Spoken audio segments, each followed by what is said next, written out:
What's up, everyone? So this is my Need for Speed Most Wanted campaign review.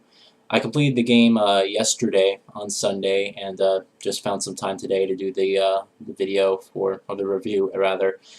So yeah, I guess let's begin. So the campaign is really, in terms of length, because that's something else I do want to mention.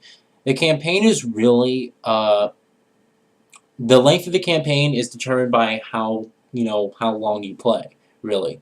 You get these speed points for completing events and whatever. There's speed points, and they accumulate over time. So a certain race will be worth, I don't know, 12,000 speed points if you get in first, 8,000 speed points if you get in second, and then 4,000 speed points if you get in third.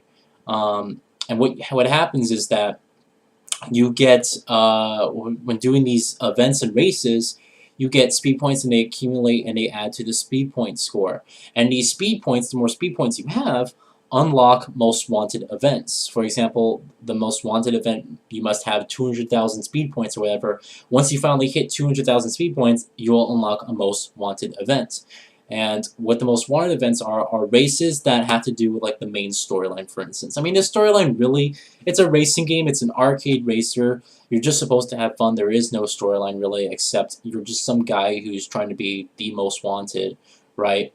And but there isn't really, a story. Not that it really needed it. Like I said, it's an arcade racer. You're just supposed to go in there, race some cars, and have fun. So what I really enjoyed about this game is the clever way that they kind of did the vehicles and the events and everything like that.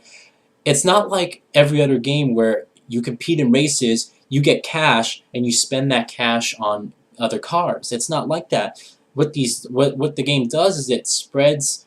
I think there's 65 cars, all right. And there's more through DLC and stuff like that. But it takes 65 cars and it spreads them throughout this open world environment that they created. And basically, you unlock a car every time you find a car. So if you're just driving to get to a certain event and you pass some nice BMW M3, on the road, you just stop your car, go up to the BMW, and then you automatically unlock that car. And what's really cool is you can actually immediately, once you find the car, you can decide to take it for a spin if you want. Now, what's really nice is that each car has different types of races and events, alright? And some of these races and events are repeated sometimes, which kind of brings in the repetitive structure, but really the game gives you a lot of variety in terms of the cars you're going to be racing for those certain events. Even though the track may be the same and the rules may be the same, you'll have different cars you'll be racing against, which will make it more challenging or easier depending on what vehicle you have. And what's really cool is that these events, not only do they give you speed points to unlock most wanted races, but you also get upgrades for your cars. You can get nitrous, better chassis, and more, different types of gears and stuff like that, just to make your car go faster. You can get different body types, one that will, be lightweight and faster, or one that will be slightly heavier, but will be more resistant to damage. And depending on your race style, if you're a person who's really good at making cars or getting cars to handle, really well on the track, and you're not going to be banging into anything, then you're probably going to want the fast body style. And if you're some guy, who's not really experienced with racing games, and you're going to be banging different, through walls and, other stuff, you're probably going to want the body style that's going to, have less of an impact when it comes to damage. So it's really awesome. It actually makes you feel like you're competing for something more than just to unlock more events, which is great, because all these races that you compete in will eventually unlock the upgrades for your cars, and that will eventually make them better for you to drive. And there's different types of tires. Like if you're doing, for instance, if you're driving let's say you're driving like a Nissan GTR or something like that, and you're racing against all these other cars, and it's going to be on the dirt mainly. Like your main thing is going to be on the dirt, and you can change the tires out so that you can have an off-road tires, and then you'll have better control, and your car will be slightly more faster when it comes to off-road drive-in. And what's really, again, really interesting about this is that you can actually make these adjustments on the fly during the race. It's not like you have to go into this menu before the race happens, change your tires, your body type, your nitrous, and everything like that. What happens is that when you're on a race, you can just make the adjustment just like that. So you may have the track tires on, and all of a sudden, halfway through the race, it's turned into all off-roading. And you can quickly go into your customized car menu and have it change to, um, make your tires off-road. So then you'll be able to do go faster and have better control when doing that. So it's a nice upgrade system. It definitely is really fun to unlock a lot of stuff. There wasn't really particularly any time in the game where I just felt like the missions were really repetitive. You're gonna have a lot of fun when doing these missions, even though the structure is kind of the same, repeated over and over again. It's still kind of fun because you're still unlocking new upgrades for your cars, and these upgrades actually matter. Like, they actually make significant changes. And a couple of these events you might want to redo if you got like in second place, because if you get in first place, you might unlock like a better like better tires or more powerful nitrous, stuff like that. So really, the way they structured the races, in my opinion, is very clever. I definitely like how all the vehicles are just out there and rolled, and depending on how many you find depends on how many cars you have at your disposal to race, and depending on how many events you do for those specific vehicles, they will unlock certain upgrades for your car. So it's a nice blend. It's a nice refreshing taste for mission structure and whatnot. Does it get repetitive? I can see it getting repetitive for a lot of people, but I was having a lot of fun, doing it. So repetition didn't really come to my mind. Not really that too often, or not too often to the point where I'd actually want to stop playing. So I liked seeing my performance and everything like that actually make a difference in my car. So it was a nice way to upgrade your vehicles. Okay, graphically, this game is, and I'm still not sure. Let me check up. Is Need for? I don't have to answer that.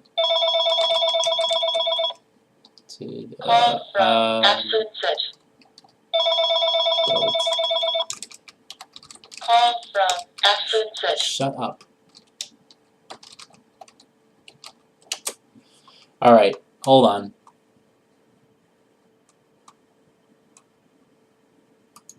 I just gotta see, is Need for Speed The Run built on the Frostbite 2 engine? Because it definitely looks like it.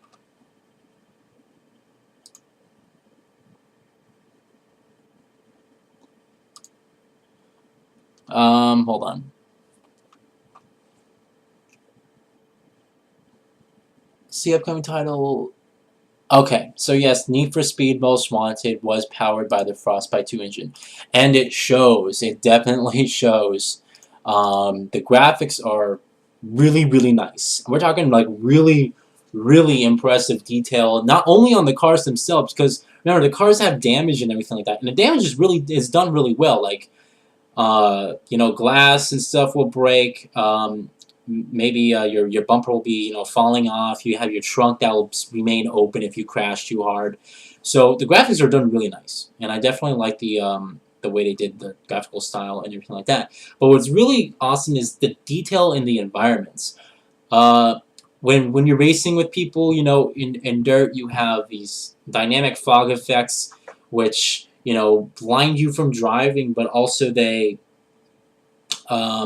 also kind of interactive too, because depending on you might drive through them, you might push some of the fog outward, or you can. It's a really dynamic effect, which actually makes them interact with the vehicles. You'll see some of my footage I have up. You'll see what I mean about stuff like that. And something that also is really interesting is that they actually have attention to detail moments like rainbow effects when it hits the water, when the sun hits the water. And it creates this like nice rainbow effect, and when your camera lens and everything like that, it does have camera lens focal length effects, meaning that you can actually see debris fall on the camera lens as you're driving through dirt, maybe just concrete or whatever, and just normal, dust and particles and stuff like that. So all that detail will, you'll see it come on the camera, and then you got all that, and then the sun, the sun flares and everything like that, which which blinds you sort of as you're, driving towards the sun, and then rainbow effects. If you see it's like the street is like wet because maybe it rained like the day before, and when the sun hits the water, you'll see this like beautiful rainbow effect. And really, the last game that I saw that had like a rainbow effect like that was um, Crisis on the PC. So it's a really interesting effect. It's definitely a really nice attention to detail moment. Like I said, the cars are really well detailed and all. They all look equally detailed. It's not like one car looks like crap, the other car looks really good. They did a really good job designing the detail of the cars themselves. So graphics overall are just really good. They're definitely up there with one of the best racing games in my opinion, and it is an open world game. So I would even go as far to say that it's just a really amazingly detailed open world. So no problems there in terms of graphics. The open world itself, people are going to wonder, is it big? Is it going to make me, want to just explore? I would have to say that it's big. It's definitely big. It's not like, massive like Grand Theft Auto or anything like that. I wouldn't even say it's as big as Forza Horizon. But it is big enough for you to see variety in the environments. You have one particular part of the world which is all about mountains, so you have a lot of going up mountains, going down mountains. One that's more of like an industrial district, one that's more of a urban environment, and there's just a lot of detail in between there. Like maybe one part is under construction, and you can even, there's a lot of places in this world that you can go. You think on top it looks just fine, it just looks like just a normal plain open world, but there's side alleyways to go through, and then you can actually go in the sewer systems and stuff like that, and drive there, like the drive in the riverbed. So it gives you a lot of variety in terms of where to go throughout the world. Freeways that connect throughout the whole city. So I'd say the world is definitely big. It's just not humongously massive, and it's not like it's really going to matter. The game doesn't do anything to give you side content really, meaning that it's not going to be like, oh, let me go give this person a lift if it was like Test Drive Unlimited, or let me go race this person over here who's like challenged my score. It's just a plain open environment, and the events are within the vehicle events. Any events that you race are going to be held within the vehicle. So that's all.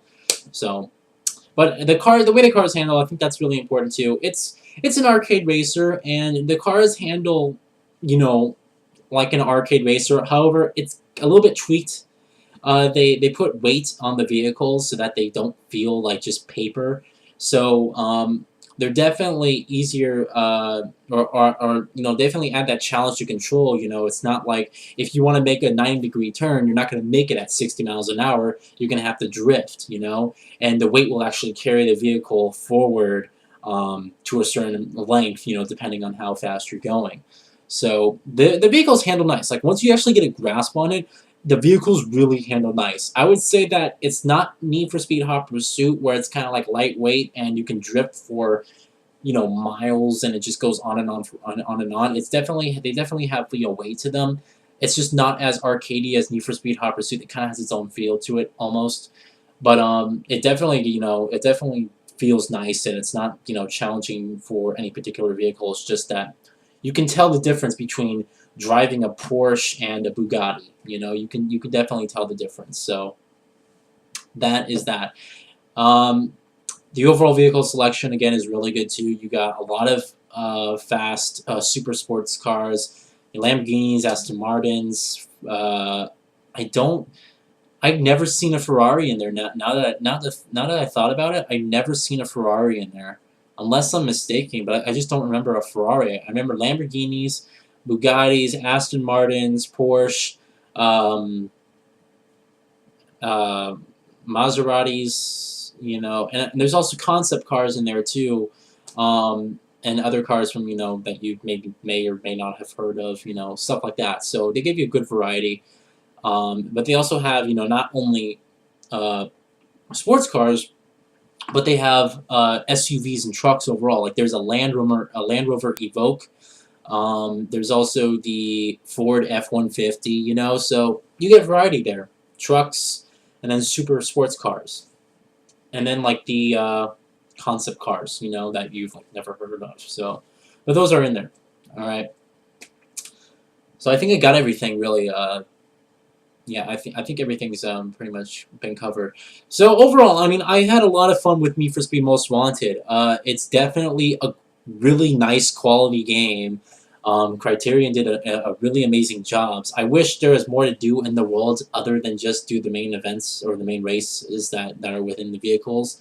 I mean, that would have been nice to have some variety in there. But the whole world is socially connected.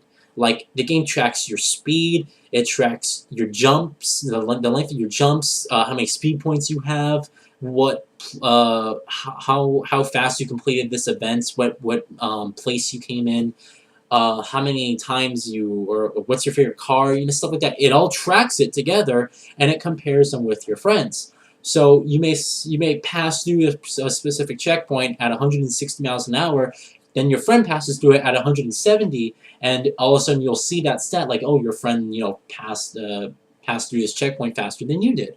So it's all socially connected. The whole emphasis is on social connectivity. So if you're a big social person, the multiplayer is probably going to keep you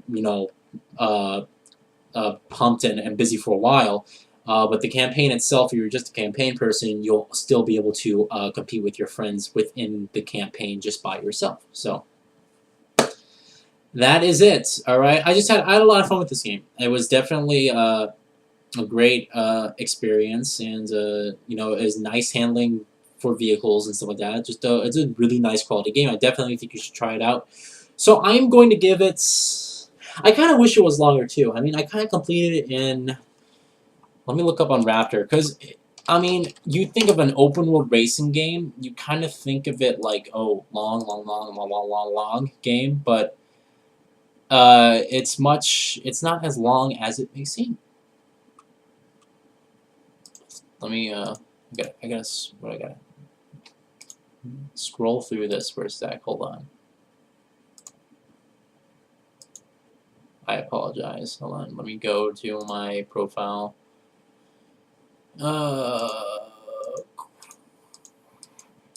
Because the game it didn't take me that long, really.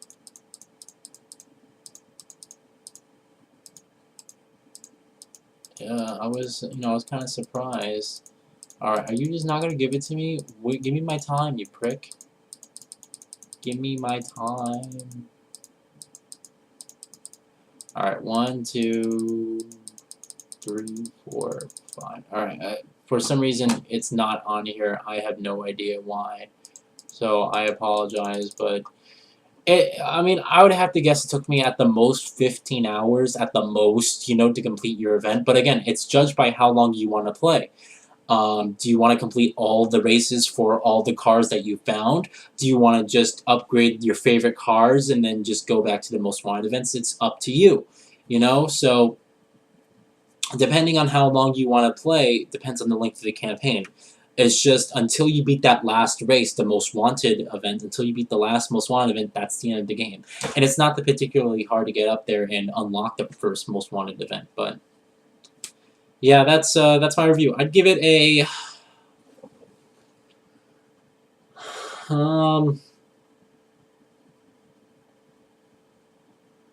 I don't know. I'm torn between 8.5 and 9. I'm torn between 8.5 and 9.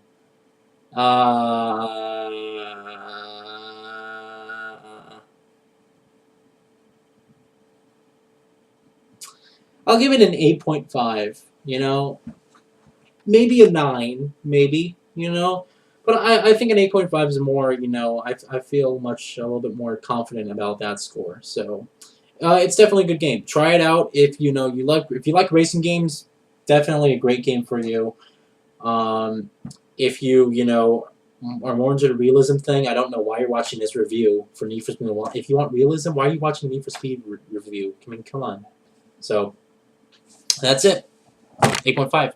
See ya.